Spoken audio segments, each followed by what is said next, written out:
My name is Daniel Thorne, and my inheritance was a box of lies wrapped in a trust fund.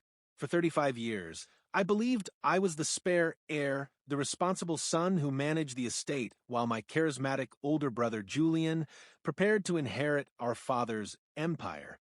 Then, a week after the funeral, the family lawyer slid a single document across his desk. It was a birth certificate. Father, Charles Thorne.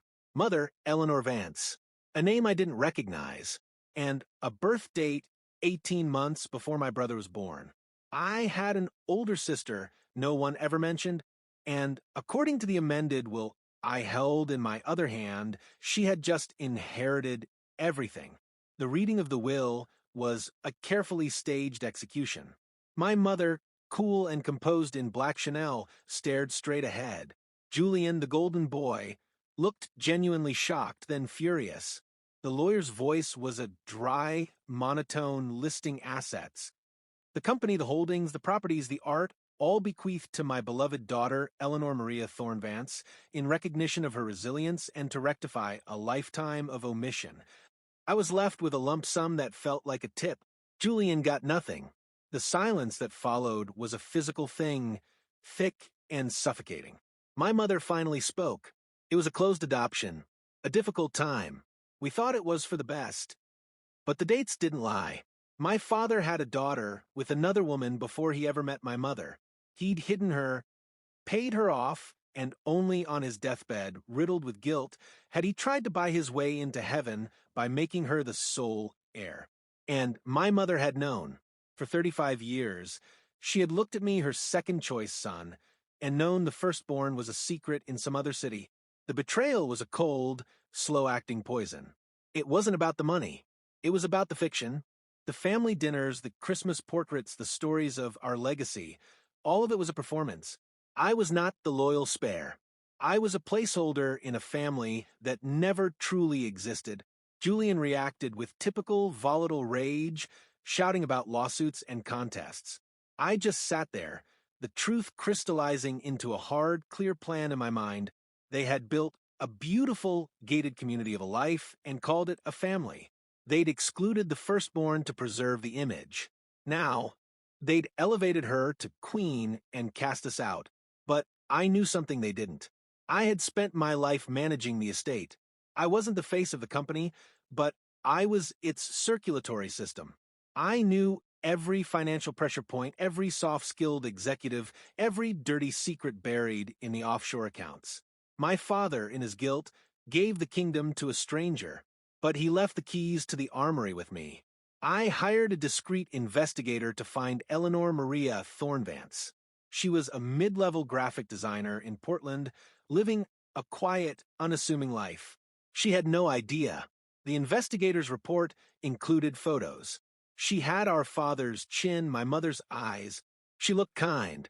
This wasn't her fault. She was just another piece moved on my parents' chessboard. My rage wasn't for her. It was for the architects. My revenge would not target her. It would target the legacy itself. I would not contest the will. I would help my new sister claim her birthright. Enthusiastically, I would be the knowledgeable, devoted half-brother, guiding her through the labyrinth of the Thorne holdings. And as I guided her, I would subtly, carefully begin to dismantle it from within. I would use her ownership as the perfect shield while I sold off underperforming assets, encouraged toxic mergers, and quietly leaked information that would crater our stock value. I would make the inheritance he gave her a cursed, crumbling castle. I met Julian for a drink. He was already 3 whiskeys deep, spitting venom about that interloper. I placed a hand on his shoulder. Suing will only drain what little we have left. I have a better idea. I laid out a veneer of a plan to win our sister's trust and influence her to share the wealth. He bought it, seeing only a path back to money. He would be my blunt instrument, my distraction, while I worked in the shadows. The next day, I called the number from the investigator's report. A wary, melodic voice answered. "Hello, Eleanor." I said, my voice a masterpiece of hesitant warmth. "This is Daniel Thorne, your brother. I think it's time we talked. I'd like to help you." They thought they were writing the final chapter of our family story with a twist of poetic justice. They didn't realize I'd been editing the manuscript for years. They gave the kingdom to the lost princess. I am the loyal steward who knows where all the bodies are buried, and I have just decided to start digging. Revenge, when done properly, is a collaborative effort. You just have to make sure your collaborators don't know they're on the team. Ellie, she insisted, was not what I expected. She was wary, sharp, and carried the quiet fatigue of someone used to life being harder than it should be. Our first meeting was in a neutral, sunlit cafe. She studied my face the way I studied balance sheets, looking for the flaw in the data. "I don't want your money," were her first words after the awkward hello. I didn't ask for any of this. "It feels dirty." That made it easier. "I don't blame you," I said, stirring my coffee, my posture open, non-threatening. "And it's not about the money for me, either. It's about the lie. They built a life on a secret. That was you. We both deserve the truth, and you deserve to have what's yours without them, without Mother making you feel like a thief." I saw her flinch at the word mother, a point of connection, however painful. I became her guide. I explained the Byzantine structure of Thorne Holdings, the charitable foundations that were just tax shelters, the board members who were relics loyal to my father's ghost. I was the perfect patient translator. She was a quick study, her design mind grasping systemic flows intuitively. We began having weekly dinners. I shared sanitized childhood stories, the cold perfection of Christmases, the pressure of being Julian's shadow. She, in turn, shared fragments. A loving but struggling single mother, Eleanor Vance, a scholarship to art school, a quiet life of deadlines and contentment. She had our father's analytical mind, but her mother's creative soul. The irony was exquisite. Meanwhile, I tended to my other project, Julian. I met him at the club, where he was running up a tab that would now be his own to pay. "She's naive," I told him, leaning in conspiratorially. "She's overwhelmed. She's an artist, for God's sake. She doesn't want to run a conglomerate. She wants to feel legitimate. If we make her feel like she belongs, she'll be putty. We can suggest a restructuring, a dividend payout to the family shareholders. Us." His eyes glittered with greed. "How?" "By being the brothers she never had. You take her to the galas. Introduce her as your brilliant sister. Be the charm. I'll handle the paperwork. We just need to get her to trust us enough to sign." I fed his ego and his desperation perfectly. He agreed, playing the role of the repentant, welcoming brother with shocking, if shallow, conviction. With both pawns in play, I began the real work. My first move as Ellie's trusted advisor was to recommend a strategic review. "The company is bloated," I told her. "Father held onto sentimental assets that drain capital. We need to streamline to build a stable entity for you." She agreed, wanting to be responsible. I started with the Thorne Foundation's Young Innovators Prize. It was a PR jewel for my mother. I presented Ellie with financials showing it was a net loss. "We could redirect these funds to a scholarship in your mother's name," I suggested gently. She signed the closure order. My mother's furious, icy call to me was a symphony. "How could you let her dismantle your father's legacy?" I played the helpless mediator. She's the majority owner, mother. I'm trying to contain the damage. Next, I guided Ellie towards selling the historic but money-losing Thorne Mills property. The buyer was a developer known for tearing down landmarks to build condos. The sale made financial sense on paper. The outrage in the local press, the stain on the family's guardian of history image was a bonus. Julian, playing his part, publicly defended Ellie's tough, modern decision, further alienating the old guard. My masterpiece was the efficiency merger. I proposed merging two of our stable subsidiaries with a third, faster-growing tech firm. The numbers I showed Ellie were promising. What I didn't show her were the confidential reports warning of catastrophic cultural clashes and the target firm's hidden liabilities. I encouraged Julian to champion the deal to the board as a way to secure Ellie's future and show our support. He did loudly. The board, seeing both sons aligned with the new heir, reluctantly approved. Through it all, I kept my distance. When Ellie tried to connect emotionally, I'd deflect to business. Sentiment is a liability in these matters, I told her once, echoing my father's favorite phrase. She'd nod, mistaking my coldness for professional rigor. She began to rely on me utterly. The final piece of phase 2 was personal. I invited Ellie to the estate for a strategy weekend. My mother, wearing her disapproval like expensive perfume, was forced to host her. The tension at dinner was a physical presence. Julian, drunk on his roll in scotch, made a toast to our new, unconventional family. My mother excused herself. Later, I found Ellie crying in the library, a family portrait of us, me, Julian, our parents, in her hands. "I will never fit in here," she whispered. I took the portrait from her and looked at the smiling fiction. "This isn't a family, Ellie. It's a museum exhibit. And you were always the most important piece locked in the vault." It was the first wholly truthful thing I'd said to her. It wasn't kindness, it was priming. She needed to see the gilded cage for what it was, so she wouldn't hesitate when I later encouraged her to sell it. I am building her a new truth, brick by brick, from the rubble of their lies. She sees me as her architect.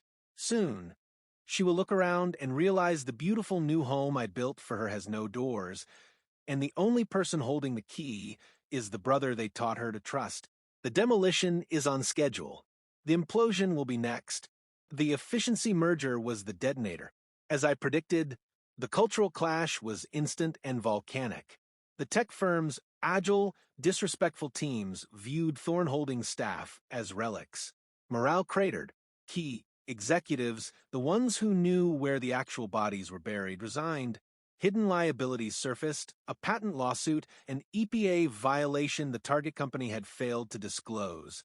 The stock, already nervous from our streamlining, began a slow, then precipitous dive. The board emergency meeting was chaos. Julian, finally grasping the scale of the disaster, screamed at me across the mahogany table. "You said this would secure everything. You engineered this." I remained calm, a pillar of weary competence. "I presented the data you championed, Julian. The board approved it. We all own this." I turned to Ellie, who sat pale and still. "The vultures are circling. Our only play now is a defensive sell-off of non-core assets to stabilize the share price before a hostile takeover becomes inevitable." The most non-core asset was the Thorne family estate itself. I proposed it with clinical detachment. The property's value is emotional, not financial. Liquidating it would send a powerful message to the market that we are ruthless and serious about survival. My mother, watching via a video link she had insisted upon, finally shattered. "You will not sell my home. Daniel, you stop this." I looked into the camera, my face a mask of grim duty. "It's not your home anymore, Mother. It's a liability on the balance sheet of Thorne Holdings. Ellie is the majority owner. The decision is hers." All eyes turned to Ellie. She looked at me, searching for guidance, for an anchor. I gave a barely perceptible nod. This was the final test, the final surrender of their sacred ground. "Sell it," she whispered, then cleared her throat and said it firmly. "Sell it all." That was the moment the old world ended. The estate was sold to a hotel chain. The art collection was auctioned. My mother retreated to a condo in Palm Beach. Her social capital evaporated along with the family fortune. Julian, bankrupt and blaming everyone but himself, took a consulting job overseas, fleeing the wreckage. With the company hollowed out and its value a fraction of what it was, I approached Ellie. The weight of the collapse was on her shoulders. "There's one last play," I told her. "A private equity firm will take the shell off our hands. You'll walk away with a clean slate and a modest, but entirely real fortune. No ghosts, no obligations, just freedom." She signed the final papers, her signature dissolving the last of my father's empire. We sat in what had been the company's boardroom, now an echo chamber of failure. "I never wanted to destroy it," she said, her voice hollow. "I know," I replied, "but it was never real. It was a monument to a lie. Now you have something real, a choice. You can be anyone." "What about you?" she asked. You orchestrated all of this. What do you have? I slid an envelope across the table. Inside was the deed to a small, sleek loft apartment in the city and incorporation papers for a new venture capital firm. The seed funding was substantial. I have my own name, and a sister who, I hope, might want to be a silent partner in something honest. The firm specializes in funding design tech hybrids. Your field. She stared at the papers, then at me, the full, devastating scope of my plan dawning on her. I hadn't just dismantled the inheritance. I had meticulously transferred its remaining, purified value into a new venture, one I controlled, with a place for her built in. A place of genuine respect, not guilt-born charity. You used me, she said, not with anger, but with stunned realization. I rectified an injustice. I corrected softly. They used you as a secret. I used you as a catalyst. The difference is, with me, you end up with a seat at the table, not a line in a will. You can walk away with the money and never see me again. Or you can help me build something that doesn't need to hide its origins. She was silent for a long time. Finally, she picked up the pen. She didn't sign. She just held it. The scholarship in my mother's name. You'll ensure it's fully funded. It was the first line item in the new firm's charitable budget. I said. A slow, weary, but genuine smile touched her lips. You really are your father's son. Colder, though, and smarter. I didn't want the kingdom. I wanted the satisfaction of rezoning the land so nothing could ever be built on it again. My father's empire was a lie wrapped in tradition. I converted it into truth and transferred the assets. My mother and brother are left with the echo of their own entitlement, and Ellie and I are left with a blank canvas and a foundation made of the few things we salvaged that were real, our minds, our shared blood, and a mutual understanding that our family tree needed a very deliberate fire. Now, we see what grows from the ashes,